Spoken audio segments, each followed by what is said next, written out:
When you're building a tiny house, you're not just building a house, you're building a road vehicle. And that's where these come in.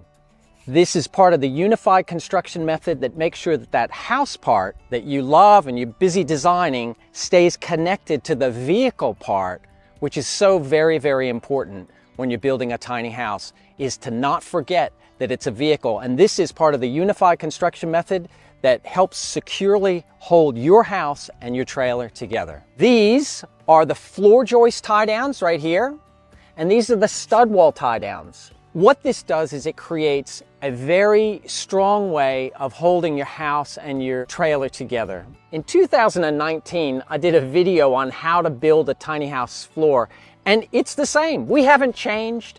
The method is essentially the same from 2019. The only thing that I would add to that video, which you'll see in just a moment, is I'd suggest you put down damp course right here, and you put down that between your trailer, which gets cold and can condense moisture, and the frame of your floor right here. So, happy viewing. My hair's a bit shorter. First thing is a bit of plywood goes down here. The floor joist goes all the way across here, and then this is where your wall is. This bolts in horizontally, which is the strongest and safest way to connect a tiny house and a trailer, is to have a horizontal connection system. And then this is the wall. We know where your wall's gonna be. We put something to grab hold of it nice and strong. 2 here, 2 there, 8 all up, holding those walls right where you want them to be. If you think that you're gonna use a wood screw that's gonna just go right down into your steel of your tiny house, and that's gonna be a sufficient connection between the tiny house and the trailer, bad idea, don't do it. Today I'm gonna show you how the floor goes together, because you see all these bits sticking up and you go, yeah, okay, but how's that work? We're gonna show you how that works. We've got a piece of plywood that goes down first thing. All these little bits that stick up, we've taken and made holes so that it slips on, and we're gonna do that now. You wanna prime and paint the underside of this. I would use a proper primer and 2 coats of a top coat. It's not going to see a lot of water, but this is your chance to seal it up. In order to keep the water from getting up in there, you want to take a nice bit of caulk and seal that so that you get a nice airtight seal. So this is a 70 by 35 piece of timber.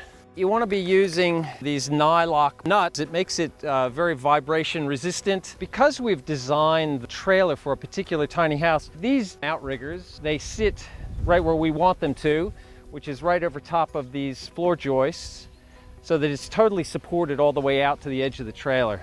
The other thing we do when we do our plan is that we put the stud wall that goes all the way up to the rafter. It also sits right on that point so that it's fully supported all the way down to the trailer. And when you do that, you can get away with doing a single top plate.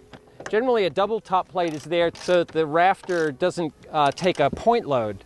But if you've got it all lined up, well, then you can go to a single top plate and lighten up your structure. So this is 60 mil.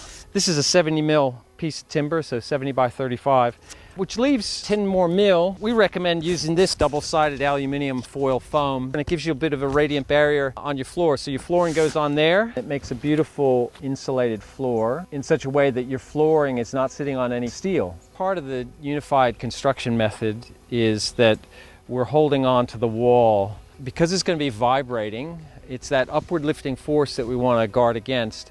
And so these bolt onto the stud, it goes straight up and down, and it rises right up to the rafter. So we bolt onto it in 2 places in each of these, 8 all up. It's a very strong way to hold your tiny house and your trailer together. Vibrate all you want, not coming apart. And another thing that you'll notice that's unique about our tiny house trailers is the absence of a something. The absence of this long perimeter beam that runs right underneath your wall. When I was building my tiny house, I thought, well, how am I going to get my plumbing out of the wall? And if you have a bit of steel there, it makes it very hard to get your plumbing out of your wall. So what I did is I dispensed with that piece, made the trailer lighter so that I could build more house and had the ease of having a place for plumbing to get out of the wall of your tiny house. You think, oh, well, it's not quite as strong then, is it, Fred? Well, you got to remember that putting weight into your trailer means that you're not going to be able to build as much house. And because we're going to be bracing this whole wall, there's no need for this perimeter beam.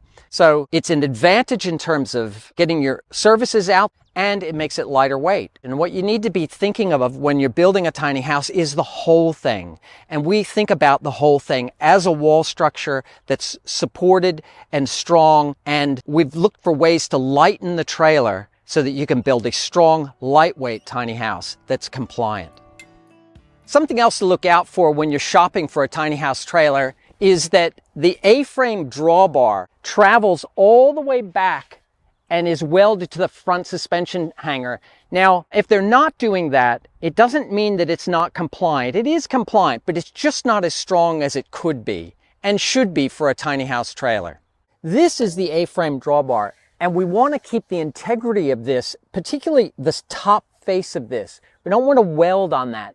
Now, there is a horizontal weld here, but that's to the plate, and we've preserved the material of the A-frame drawbar right here. When you do weld this piece and this piece, you weld from underneath, and that's the way to do it. You always weld in the direction of travel when you're welding on the A-frame drawbar.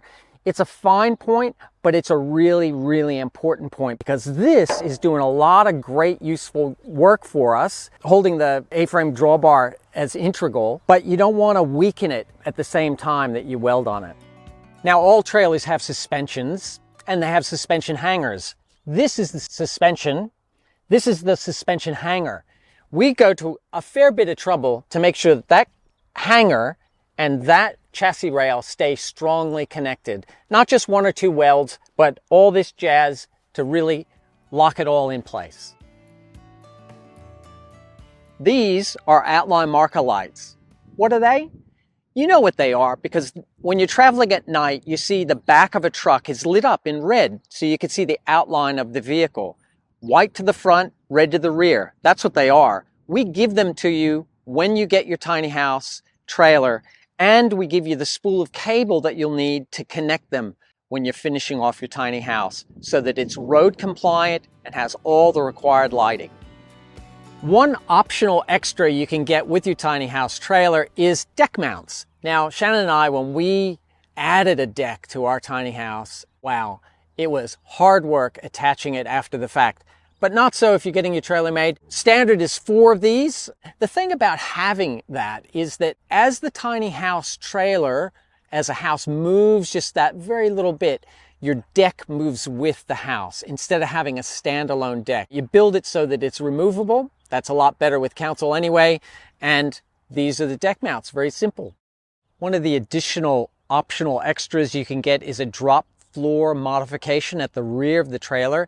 It gets you about 150 mil more of head height underneath your loft in your tiny house. Another optional extra you can get with our tiny house trailers is underfloor storage. This is where it goes. I'm standing where a 400-liter aluminum frame sits, 2 for a triaxle, 1 for a tandem axle. It's a great place for putting off-grid batteries or seasonal clothing or anything heavy because this is weight neutral. It's 400 liters of space. They're super strong. We find that people use this a lot. Another optional extra, which we can do, is a drop-down stabilizer leg at the corners of your tiny house, but we don't actually recommend them. I think there are better options, and you can see our product page for a fuller discussion of that. We can make a 3-meter wide extension base for a tiny house trailer rated to 4.5 ton. But before you make that decision, please read our tiny house load purchase guide because it is a completely different thing that you're building, and you really need to be an informed consumer before you go to that 3-meter wide. But we can do it for you for almost all of our flat top trailers at 4.5 ton. And believe me, you'll need all that 4.5 ton because you're making a much bigger structure, but you still have to stay under the weight rating. Remember that. So how long is it going to take for us to make your tiny house trailer? Well, that actually depends a little bit on what sort of finish you want. This is a DuraGal trailer. We can make it cheaper and quicker. It will require some rust inspection and maintenance over time. Now, if you're in a corrosive climate near the sea with lots of salt, or you just want that set and forget kind of trailer, well then a hot dip galvanized trailer is the go for you. It is more expensive, but it is the A-grade perfect protection against rust. A lot of tiny house trailer manufacturers don't do it because frankly, it's a bit hard to get them to be flat, but we've worked it out. So your options are a DuraGal finish, 3 to 5 weeks, a hot dip galvanized trailer, 6 to 8 weeks. All of our trailers can be registered in any state because they meet the National Vehicle Safety Act. Now, registration is important because there is no way that you're getting insurance on your tiny house without it being registered. We just know this, that insurance companies want to see that it's registered, and our trailers make it easy for you to get your tiny house trailer and then later your tiny house caravan registered in every state in Australia. And if you have a Victorian driver's license, we can register your trailer in Victoria with that license for free. No charge for that. When you buy a tiny house trailer from us, you don't get just the trailer. You get ongoing support and free access to our online course, How to Build a Tiny House, the Australian online course. Plus, you get a half-price ticket to a weekend workshop. We hope that you join us with hundreds of other people who've come along and learn how to build their tiny house in a safe way that suits their needs and is compliant to the caravan standard. We are going to learn about building science and vapor permeable membranes and condensation, as well as all the strength aspects of building a tiny house, and then tailor it just to your particular plan. It's a great way to meet other people who are also joining you in this journey, and the support of Fred's Tiny Houses all the way through the journey with 3 hours of consultation free to you. We're there to help and support you have a successful tiny house building project. We would love to make you a trailer. If you're up to that, fill out the quote request form on our website. But you might be just gathering information. Encourage you to go to Tiny House University. If you pay for the course at Tiny House University and you get a trailer from us, we give you all of that money back. So you get it as a discount on the trailer.